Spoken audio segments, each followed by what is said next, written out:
Jangan lupa sahabat semua, subscribe karena subscribe itu gratis. Dan jangan lupa like dan share ke semua grup WA dan Facebook Anda.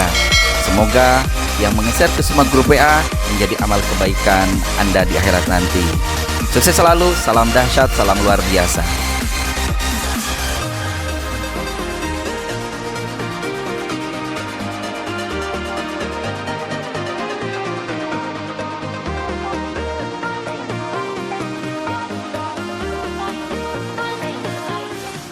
Selamat sore saudara pendengar dimanapun Anda berada. Terima kasih untuk Anda yang masih bersama kami di edisi akhir pekan Sabtu 2 April 2016.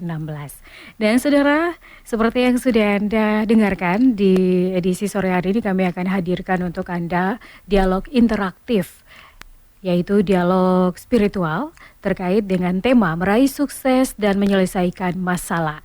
Bersama Ustadz Yudi Faisal, SAG, selaku pendiri PPMI, yaitu Perkumpulan Pengusaha Muslim Indonesia, konsultan masalah hidup, trainer, dan juga motivator.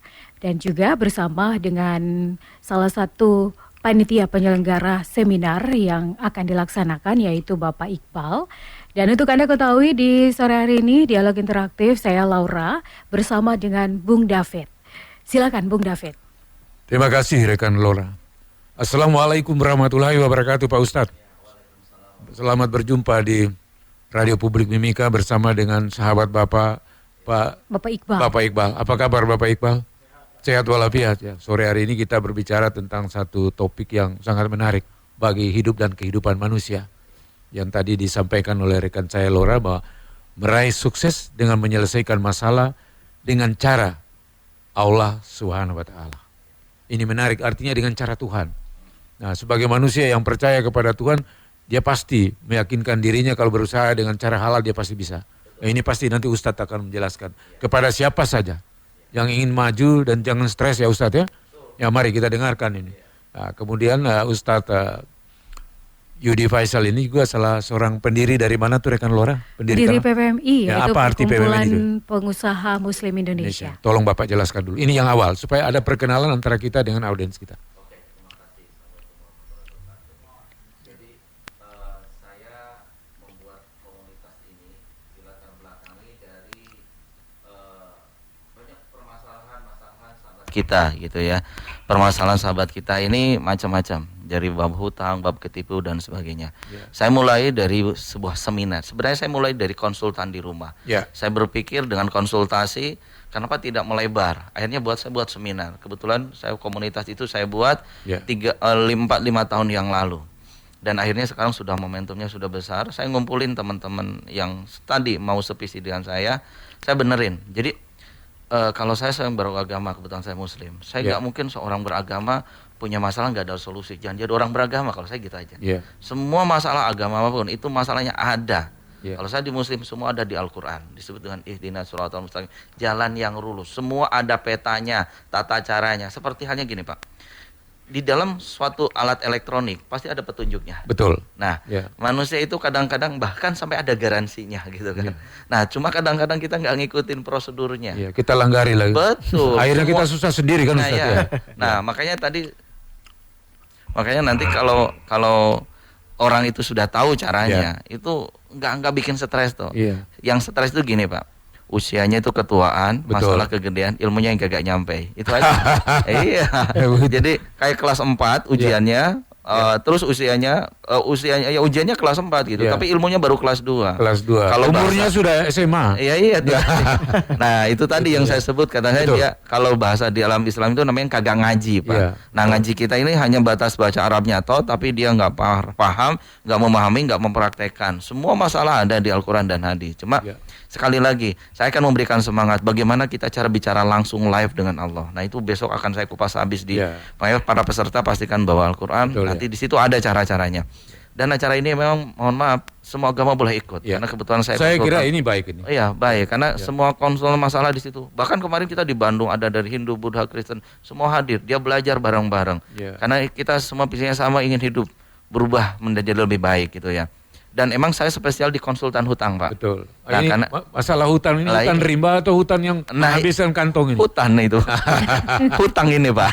Kalau di sini hutang itu ada Iya, dua, Pak. Hutang yang kantongnya kering, Oh iya? hutan yang memang hutan rimba. Iya. Nah, makanya harus dijelaskan tata Iya. bahasanya. Jadi Iya, hutang ini masalah-masalah hutang yang berkaitan dengan finansial barangkali. Iya. Ustaz, ya. Ya, ini. Jadi seperti ini umpamanya. Tadi Pak David contoh saya Ya. kasus. Pak David punya utang 100 juta. Ya. Terus saya bantu bayarin nih utang Pak David 100 juta. Lunas nggak? Lunas. Ya. Tapi kenapa setelah lunas gitu ya, 4, 5, 6 bulan Pak David kena lagi hutang. Ya. Terus sampai tua gitu, sampai kita meninggal. Wah, ya ada apa dengan takdirku? Kok sesial ini nasibnya? Dia nggak pernah berpikir bahwasannya ada faktor X yang membuat dia menghadirkan hutang. Kalau begitu saya tanya, dokter. Boleh. Di mana lahirnya hutang itu? Itu tadi. Ya. Hutang itu sebenarnya kalau definisi saya, hutang sama dengan dosa. Ya. Ada 10 dosa besar yang menghadirkan hutang. Jadi kalau di Al-Quran itu gini kalimatnya, di surat At-Taubah.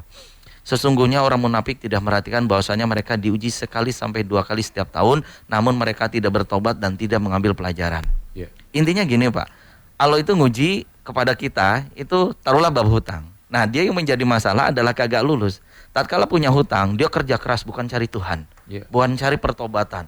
Akhirnya cari manusia, bahkan Allah jamin kalau kamu tidak datang pada aku mudahkan jalan menuju kesengsaraan. Jadi dibundahin, akhirnya ketemu preman, debt collector dan sebagainya, ini habislah hidup dia. Yang ada kalau bahasa keren gali lubang tutup lubang. Nah iya tadi. Nah itu yang permasalahan. Nah kalau saya di dalam Islam ada ritual yang bikin lunas hutang. Salah satunya hutang itu diakibatkan telat sholat. Nah nanti kalau yang di agama muslim coba cek sering nggak ke gereja, itu aja. Jadi yang dibenerin adalah satu, tatkala kita maaf ya, sehabis ibadah, sehabis sholat kita selalu berdoa. Berdoa itu ngapain sih? Minta hak kan sama Tuhan itu, sama Allah. Minta hak jatah kita gitu loh. Tatkala kita minta hak, terus Allah ngomong, emang kamu sudah ngerjain kewajiban. Kalau Bapak jadi bos, ada karyawan harus masuk jam 8, dia datang jam 9, gimana Bapak perasaan jadi bos? Sama Tuhan tatkala hayyalah sholah, hayyalah falah, kenapa kau cuekin? Nah dari situ aja diberesin. Jadi sebenarnya hutang itu anak gara-gara sistem rohani kita yang kagak benar. Betul. Jadi kalau kita rohani benar, dampak jasmani benar, rezeki lancar, keluarga bagus, anak soleh, semua akan dibuat benar. Jadi dampak dunia kayak tabrakan, celaka, sakit, gagal semua itu adalah sinyal daripada ruh yang nggak seimbang gitu. Kita selalu berdoa supaya selamat dunia dan akhirat. Nah tapi sekali lagi kalau mau sukses beresin akhirat, beresin ruhnya, maka urusan jada Allah Tuhan bereskan. Itu pasti. Istilahnya dapat rezeki berkat anugerah dari Tuhan. Betul. Tapi kalau yang hanya ogah-ogah kan selesai juga nanti Tuhan kan. Nah, cuma tadi akan diulang-ulang. Jadi kalau dia pakai caranya manusia bisa beres, tapi disebut tidak lulus ujian. Kalau beres masalah akan diulang, tapi kalau lulus ujiannya akan diulang dan ujian yang lebih baik. Baik. Sekarang saya tanya lagi Ustadz. Kenapa sampai cicilan bisa macet padahal ikhtiar sudah maksimal? Gini Pak. Terutama kalau saya menyampaikan ke sahabat-sahabat terutama yang muslim, jangan sampai kenal yang namanya riba. Riba itu hutang di bank konven, termasuk finance. Jadi kalau sampai kita kredit motor, kredit rumah, kredit panci, kredit handphone, jangan sampai kredit muka kini kreditan nih gitu ya. Sebenarnya tuh gini loh, logikanya ini, setiap sebelum ke manusia, datang ke Tuhan gitu loh. Saya cuma kita bertanya, Tuhan ini maha kaya nggak sih? Maha kaya. Loh kenapa karena kita ke manusia? Karena sekali lagi Tuhan kita bukan Allah Subhanahu wa Ta'ala, tapi Tuhan kita logika. Di mana nyimpen duit, di mana butuh, ya di situ tempatnya, bukan datang ke Tuhan. Kita kalau udah babak belur, muka hancur, baru datang ke Tuhan. Ya Tuhan, kata Allah, lu kemarin kemana aja gitu kan? Nah itu yang jadi masalah. Cicilan macet contohnya, ada satu faktor Pak. Pertama, karena dia maaf ya, selama dia dalam berusaha bisa jadi kita dia telat sholat, mengakibatkan tadi rezekinya mulai diputus sama Tuhan. Jadi kalau orang sudah punya hutang, cicilan macet, Tuhan tidak akan kasih tolong. Satu, kalau dia belum tobat. Kayak gini, kain kering saya peras, keluar air enggak? Enggak. Ikhtiar apapun manusia, kalau dia belum minta ampun sama Allah, Allah persulit tuh.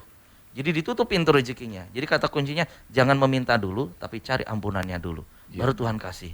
Nah, diimbangi dengan apa? Selain sholat 4 waktu, sedekah, bayar zakat mal, bersihkan masjid, menolong orang tua, berbakti kepada orang tua. Itu kata kuncinya. Dan santuni anak-anak yatim, duafa, panti asuhan dan sebagainya.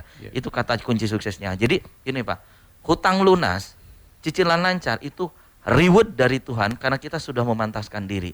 sudah ibadahnya bagus, akhlaknya bagus, ngajinya bagus, dikirnya bagus, itu rewardnya di dunia. Nah nanti di akhirat Tuhan kasih lagi surga yang sebenarnya gitu Pak. Iya. Kalau dia tidak mengikuti itu pasti Tuhan juga mengeluarkan punishment untuk Anda. Betul. Semua punishment ini kira-kira kalau Tuhan marah dia apa itu? Tuhan ini pintar. Kalau saya di agama kita ada yang disebut al-husna. Kalau disebut kalau bahasa Indonesia itu ar-Rahman Rahim, kasih dan sayang. Ya. Nah, kasih dan sayang ini enggak semuanya yang baik-baik, Pak. Contoh gini. Kalau kita kadang-kadang punya rezeki gitu, tapi suatu saat kok maaf ya, kok kemalingan. Ya. Nah, itu disebut ar-Rahman. Terus baru beli motor terus kemalingan. Saya kebetulan ahli di bidang mindset otak kanan. Jadi kalau kita kemalingan nih, so enggak lapor polisi, jangan, itu lebay namanya Pak. Tapi kalau kita kemalingan langsung ambil wudhu, sholat, berdoa. Ya Allah, alhamdulillah. Ini Allah udah datang nih, ngasih order nih, ngasih negur nih, gitu caranya. Jadi kalau kita diambil oleh Allah, ya udah berarti kita berdoa. Doanya kayak gini Pak. Ya Allah, kalau Allah masih menitipkan tuh motor, balikanlah dengan caramu, bukan dengan caraku. Tapi ya Allah, kalau seandainya tuh Allah tidak titipkan lagi motor padaku, berikanlah Avanza yang baru, gitu doanya. Iya. Jadi kalau bahasa saya, bersama kesulitan ada kemudahan Pak. Jadi kalau kita habis ditipu berarti kita mau dikasih orang sukses. Itu aja. Semua diambil positifnya. Why? Kenapa? Tapi sekali lagi, cross-check-nya jangan ke jasad, tapi cross-check ke rohani. Di situ ada faktor X, dosa, cara Tuhan supaya kita biar lebih baik, biar dekat sama Tuhan. Jadi harus bersyukur apapun yang terjadi. Mau buruk mau baik, bersyukur. Ya. Dan paling sulit ujian adalah keburukan ditimbang kebaikan. Coba kalau kebaikan kita sombong, kita kaya dan sebagainya, waduh habis kita. Baik, saya kira rekan Lora bisa memberikan kesempatan kepada publik untuk bisa bertanya. Kebetulan Pak Ustadz ada di sini, jauh lebih baik supaya bisa Anda bertanya kalau Anda mau sukses. Lah, boleh. Seperti itu.